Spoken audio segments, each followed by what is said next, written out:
Electronics ಮಾಧ್ಯಮದ ಎಲ್ಲ ಬಂಧುಗಳಿಗೂ ಕೂಡ ಸ್ವಾಗತವನ್ನ ಬಯಸ್ತೇನೆ. ಇವತ್ತು ನಮಗೆ ಬೇಕೋ ಬೇಡೋ ಚುನಾವಣೆ ಬಂದಿದೆ. HY ಮೇಟಿ ಅವರು 5 ವರ್ಷ ಇರ್ತಾರ, ಈ ಅವಧಿಯನ್ನ ಮುಗಿಸ್ಬೇಕಾಗಿತ್ತು ಅನ್ನೋ ಭಾವನೆ ನಮಗಿದೆ. ಉಪಚುನಾವಣೆ ಯಾವುದೇ ಪಕ್ಷದ ಅಭ್ಯರ್ಥಿಗೂ ಕೂಡ ಬೇಡವಾದಂಥ ವಿಷಯ. ಆದರೆ ಅನಿವಾರ್ಯವಾಗಿ ಈ ಉಪಚುನಾವಣೆ ಬಂದಿದೆ.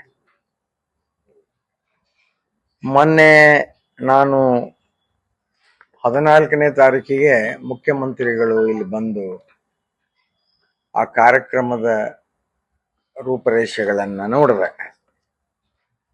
ಅದಕ್ಕಿಂತ ಮುಂಚೆ ಒಂದು ಘಟನೆ ನಡೀತು.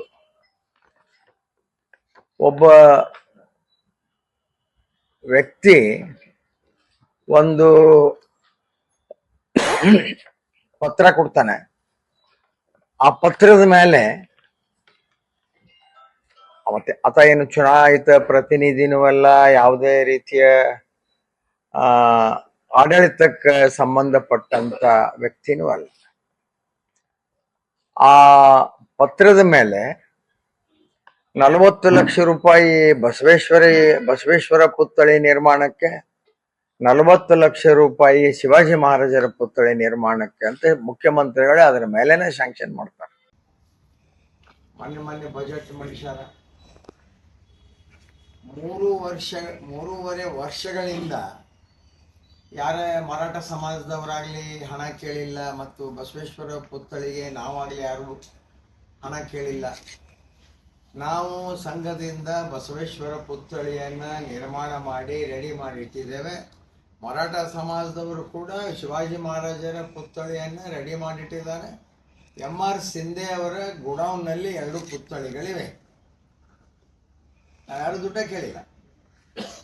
ಅದನ್ನ ಎಲ್ಲಿ ಕುಂದ್ರಿಸ್ಬೇಕನ್ನೋ ಜಾಗಾನು ಫಿಕ್ಸ್ ಆಗ್ಯದ. ಕಟ್ಟಿಯನ್ನು ಕೂಡ ಕಟ್ಟಿ ತಯಾರು ಮಾಡಿದೆ. APMCಗೆ ಡೇಟ್ಗೆ ಬಸವೇಶ್ವರ ಪುತ್ಥಳಿ ಅಲ್ಲಿ ಕಟ್ಟಿ ರೆಡಿ ಅದ. ಈ ಕಡೆ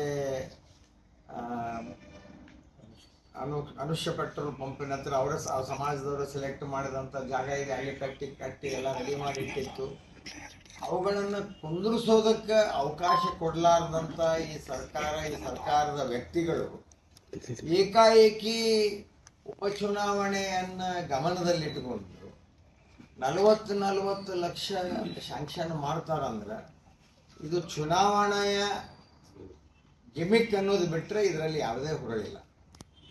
2 ಸಮಾಜಕ್ಕೆ, ವೀರಶೈವ ಲಿಂಗಾಯತ ಸಮಾಜಕ್ಕೆ ಮತ್ತು ಮರಾಠ ಸಮಾಜಕ್ಕೆ ಅಪಮಾನ ಮಾಡಿ ಅಲ್ಲಿ ಮೂರ್ತಿ ಇಟ್ಟಿದ್ದನ್ನು ತಕೊಂಡೋಗಿ ಪೊಲೀಸ್ ಸ್ಟೇಷನ್ದಾಗ ಇಟ್ಕೊಂಡು, ಅಲ್ಲಿ ಒಂದು ಸಣ್ಣ ಮೂರ್ತಿ ಇಟ್ಟಿದ್ದೀವಿ ನಾವು ಮೊದಲು, ಅದನ್ನು ಕೂಡ ತಗೊಂಡೋಗಿ ಪೊಲೀಸ್ ಸ್ಟೇಷನ್ದಾಗ ಇಟ್ಟು ಅವಮಾನ ಮಾಡಿ ಅನೇಕ ಊರುಗಳಲ್ಲಿ ಈ ಥರದ ಮಹಾತ್ಮರ ಪುತ್ಥಳಿಗಳನ್ನು ಕುಂದಿರಿಸುವಂಥದ್ದು ನಡೆದೇ.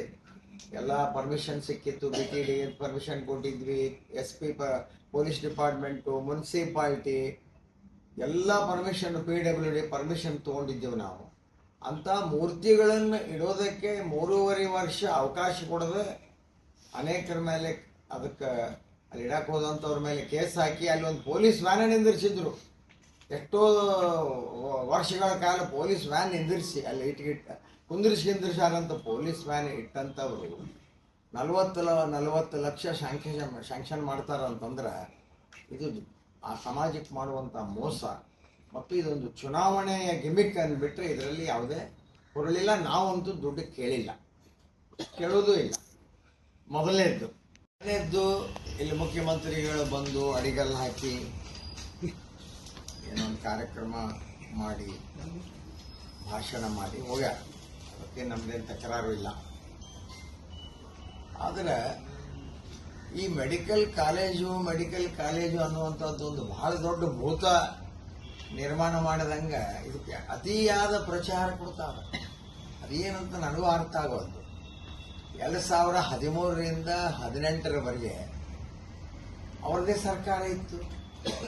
ಅವಾಗನೂ ಕೂಡ ಬಜೆಟ್ನೊಳಗೆ ಅವರು ಬಾಗಲಕೋಟೆಗೆ ಮೆಡಿಕಲ್ ಕಾಲೇಜು ಅಂತ ಘೋಷಣೆ ಮಾಡಿದರು. 5 ವರ್ಷದಲ್ಲಿ ಮಾಡಲಿಲ್ಲ. ಮತ್ತು 23ಕ್ಕೆ ಅಧಿಕಾರಕ್ಕೆ ಬಂದರು. 23 ಹೋಯ್ತು, 24 ಹೋಯ್ತು, 25ರ ಬಜೆಟ್ನಾಗ ಅನೌನ್ಸ್ ಮಾಡಿದ್ರು. 1 ವರ್ಷದ ನಂತರ ಅದನ್ನಿಲ್ಲೇ ಅಡಿಗಲ್ಲು ಹಾಕಕ್ಕೆ ಬಂದಾರ. ಅದು ದುಡ್ಡು ಎಲ್ಲಿದೆ ಅಂದ್ರೆ ರಾಜೀವ್ ಗಾಂಧಿ ಯೂನಿವರ್ಸಿಟಿಯಿಂದ ತಗೋಬೇಕಂತ ಅವ್ರು ಕೊಡ್ಬೇಕಲ್ಲ. ರಾಜೀವ್ ಗಾಂಧಿ ಯೂನಿವರ್ಸಿಟಿ 319 ಕೋಟಿ ಅಂತ ಹೇಳಿದ್ದಾರೆ. ನಾನು ಕೇಳ್ತೀನಿ ಇವರಿಗೆ, ಮುಖ್ಯಮಂತ್ರಿಗಳಿಗೆ, ಉಪಮುಖ್ಯಮಂತ್ರಿಗಳಿಗೆ, ನಮ್ಮದು CA ಸೈಟ್ ಮಾರಿದಂತ 383 ಕೋಟಿನ ನೀವು ಕೊಡ್ಲಿಲ್ಲ ಇವತ್ತಿನ ತನಕ. 3 ವರ್ಷ ಮುಗೀತು. ನಾಳೆ ಕಾರ್ಪಸ್ ಫಂಡ್ 500 ಕೋಟಿ ಕಾರ್ಪಸ್ ಫಂಡ್ ಮಾಡಬೇಕಂದದ್ದು. ಮೊದಲು 200 ಕೋಟಿಗೆ ನಾವು ಕ್ಯಾಬಿನೆಟ್ ಅಪ್ರೂವಲ್ ತಗೊಂಡಿದ್ವಿ. ಮತ್ತು 100 ಕೋಟಿಗೆ ಕ್ಯಾಬಿನೆಟ್ ಅಪ್ರೂವಲ್ ತಗೊಂಡಿದ್ವಿ.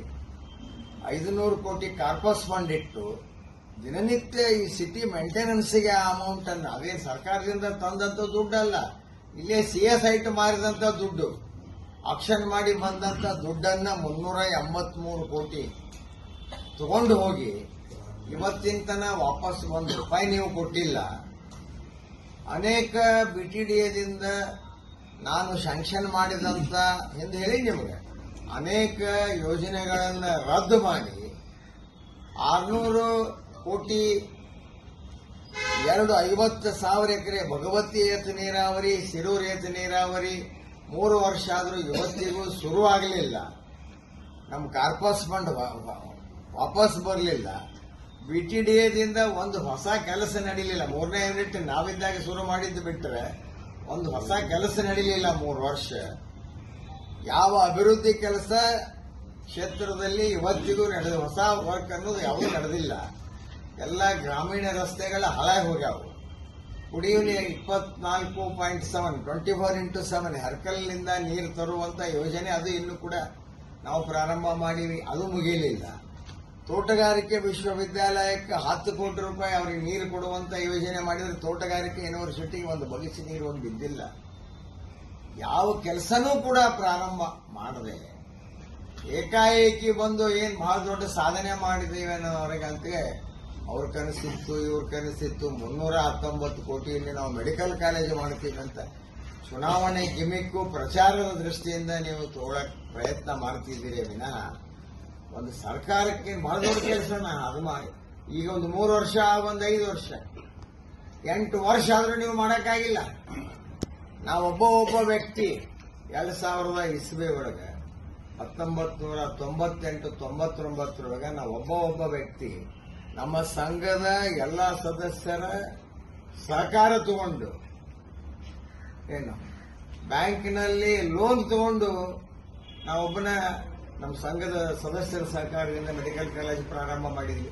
ಇವತ್ತಿಗೆ 25 ವರ್ಷ ಮುಗಿದೋಯ್ತು. ನೀವು ಸರ್ಕಾರವಾಗಿ ಬರೀ ಮೂಗಿಗೆ ತುಪ್ಪ ಹಚ್ಚು ಕೆಲಸ, ಪ್ರಚಾರ ಮೂಗಿಗೆ ತುಪ್ಪ ಹಚ್ಚು ಕೆಲಸ ಮಾಡ್ತೀರ ವಿನಾ ನಿಜವಾಗಿ ನಿಮಗೆ ಈ ಕ್ಷೇತ್ರಕ್ಕೆ ಮುಳುಗಡೆ ಆದಂತವರಿಗೆ ಏನ್ ಮಾಡಬೇಕು, ಮುಳುಗಡೆ ಆದ ಸ್ಥಿತಿಗೆ ಏನ್ ಮಾಡಬೇಕು, ಇದು ಯಾವ ಕಲ್ಪನೆನೂ ಇಲ್ಲ ನಿಮಗೆ. ಇದನ್ನ ನಾನು ಬಲವಾಗಿ ಖಂಡಿಸ್ತೀನಿ. ಪೊಲಿಟಿಕಲ್ ಗಿಮಿಕ್ ಮಾಡುವಂತಹದ್ದು, ರಾಜಕೀಯ ಉದ್ದೇಶ ತೀರಿಸಿಕೊಳ್ಳೋ ಕೆಲಸವನ್ನ ನೀವು ಬಂದ್ ಮಾಡ್ರಿ ಅಂತ ಹೇಳಿ ನಾನು ನಿಮ್ಮಲ್ಲಿ ಮನವಿ ಮಾಡಿ. ದುಡ್ಡು ಹಾಳಾಗ್ತದ. 383 ಕೋಟಿ ನಮ್ ಕಾರ್ಪಸ್ ಫಂಡ್ ಕೊಡ್ಲಾರ್ದವ್ರು 319 ಕೋಟಿ ರಾಜೀವ್ ಗಾಂಧಿ ಯೂನಿವರ್ಸಿಟಿಯಲ್ಲಿ ಮೆಡಿಕಲ್ ಕಾಲೇಜ್ ಮಾಡ್ತೀನಿ ಅಂದ್ರೆ ಎಂತ ಹಾಸ್ಯಾಸ್ಪದ ಅಲ್ಲ ಇದು? ನಮ್ಮ ದುಡ್ಡು ನಮಗೆ ಕೊಡ್ಲಾರ್ದ ಕಾರ್ಪಸ್ ಫಂಡ್ ಇಲ್ಲಿ ನಿರ್ಮಾಣ ಮಾಡ್ಬೇಕಂತ ಆ ಕ್ಯಾಬಿನೆಟ್ ಡಿಸಿಷನ್ಗೂ ಮರ್ಯಾದಿಲ್ವಾ? ಈಗ ಅವ್ರ ಸರ್ಕಾರದಲ್ಲಿ ಅವ್ರು ಈಗ ಜೀವ ಮಾಡ್ಕೊಂಡು ತಗೊಂಡೋಗಿ ಮುಗಿಸ್ತದ ಬರ್ತದ. ಅವ್ರು ನಾಮಪತ್ರ ಕೊಡುದು, ನಾ ಬಂದ್ರೆ ನಾ ಕೊಡೋದು, ಮತ್ತೊಬ್ಬರು ಬಂದ್ರೆ ಮತ್ತೊಬ್ರು ಕೊಡೋದು. ರಾಷ್ಟ್ರೀಯ ಪಕ್ಷ ನಮ್ಮದು. ಹೈಕಮಾಂಡ್ ಅವ್ರು ಏನ್ ತೀರ್ಮಾನ ಮಾಡ್ತಾರ ಅದೇ ತೀರ್ಮಾನ.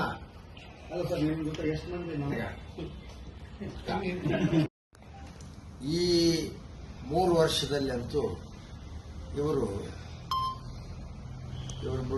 ಬಿಡ್ಲಾರ್ದವರು, ಅವರು ಕೊಡ್ಲಾರ್ದವರು, ಈಗ ತಮ್ಮ ಹಾಗೆ ಜಗ್ಗಾಟದಲ್ಲಿ ಅಭಿವೃದ್ಧಿ ಕೆಲಸ ಎಲ್ಲ ನಿಂತೋಗ್ಯದ.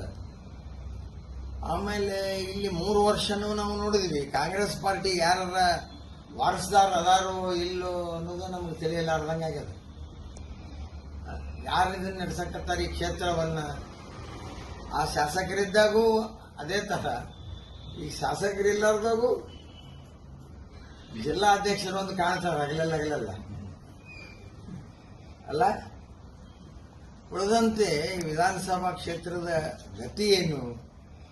ಚುನಾಯಿತಿ ಪ್ರತಿನಿಧಿ ಅಲ್ಲದಂತ ಒಬ್ಬ ಕಾಣದ ಕೈ ಎಷ್ಟು ಕೆಲಸ ಮಾಡ್ತದೆ ಇಲ್ಲೇ? ಈ ಕಾಂಗ್ರೆಸ್ಸಿನಾಗಿರುವಂತ ಮುಖಂಡರುಗಳಿಗರ ಸ್ವಾಭಿಮಾನ ಐತೋ ಇಲ್ಲೋ ಅನ್ನುವಂತ ಒಂದು ಸಂಶಯ ನನಗೆ ಬರಕತ್ತೈತಿ. ಈ ಕ್ಷೇತ್ರದವರೆಲ್ಲ, ಈ ಊರಿನವರೆಲ್ಲ ಬಾದಾಮಿ ಕ್ಷೇತ್ರಕ್ಕೆ ಸೀಮಿತ ಆಗಿ, ಬಾದಾಮಿಯಾಗಿ ಈಗ ಚಿಮ್ಮನಕಟ್ಟೆಯವ್ರ ಮಗ ಬಂದ್ಮೇಲೆ ಅಲ್ಲಿಂದ ಕಳಿಸಿ, ವರುಣಾ ಕ್ಷೇತ್ರಕ್ಕೆ ಹೋಗಿ ಅಲ್ಲಿಂದ ಈ ಕಡೆ ಕಳಿಸಿ, ಈಗ ಬಾಗಲಕೋಟೆ ಒಳಗೆ ಏನು ಇದು ನಡೆದದ ಅಂದಾಜುಂದಿ, ಇದು ಕಾಂಗ್ರೆಸ್ಸಿನ ಮುಖಂಡರಿಗೆ ತಿಳಿದೈತೋ ತಿಳಿಯುವುದಿಲ್ಲ ಅನ್ನೋದು ನನಗೆ ಗೊತ್ತಾಗೋದಾಗೈತಿ. ಒಂದು ಲೆಟರ್ ಕೊಟ್ಟಗಳಿಗೆ 80 ಲಕ್ಷ 40 ಲಕ್ಷ ಸ್ಯಾಂಕ್ಷನ್. ಅದಕ್ಕೇನು ಪ್ರೊಸೀಜರ್ ಇಲ್ಲ, ಏನಿಲ್ಲ. ಇಂಥ ಡೀಲಿಂಗ್ ಮಾಸ್ಟರ್ಗಳನ್ನ ದೂರ ಇಡಬೇಕು ಅಂತೇಳಿ ಈ ಸಾರಿ ಈ ಡೀಲ್ ಮಾಸ್ಟರ್ಗಳಿವರು ಏನು ಇವರು ದೂರ ಇಡಬೇಕಂತೇಳಿ ಬಾರಿ ಕ್ಷೇತ್ರದ ಮತದಾರರು ತೀರ್ಮಾನ ಮಾಡ್ಯಾರ ಅಂತೇಳಿ ನಮಗೆ ಕಂಡು ಬರ್ತಾ ಇದೆ.